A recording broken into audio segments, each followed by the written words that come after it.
How should you support your wrist for the shot put? I get this question all the time, so I'm going to give you guys a breakdown on what you should do. So there are three main options for wrist support in the shot put. The first one is just a regular weightlifting wrist wrap, right? Which is what's pictured above me.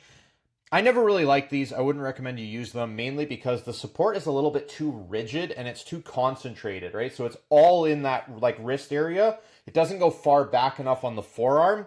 And again, it's just a little bit too much in one place. Very good for the weight room. I use them there all the time. Not great for throwing, in my opinion. The other option is athletic tape. This is the second option. A little bit better. I use this periodically at different points in my career. Again, for me, I found the support that athletic tape gives just a little bit too rigid, right?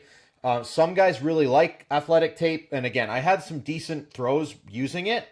The other issue with it is if you have hairy wrists like I do, it's very uncomfortable taking the tape off because like you're essentially like waxing your arm. It's very painful. I really didn't like that very much at all. But it can be an option. Another drawback here is it is very expensive. So, a pack of 6 rolls here, like that could be $80, right? Now in college, usually it's provided, but in high school, that stuff gets really expensive. So what I used for 95% of my career was just a good old simple boxing wrap. These are like $18 for a pair of 2 so that you have one to use and then you have a backup.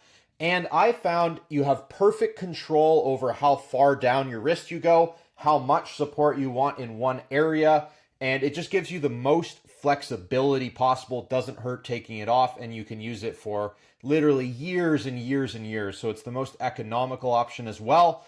Pro tip, if you're going for the boxing wrap option, which I recommend, try to find a stretchy elastic boxing wrap, which you can get on Amazon, because if they're stretchy, you have even more control over how much support. So if you don't stretch it, you don't wrap it too tightly, it's going to be more loose support. You're going to have some more flexibility. But if you stretch that boxing wrap quite a bit and you pull that tension out of it, it's going to give you a lot more rigid support, closer to what you would find with athletic tape. Follow for more throwing tips.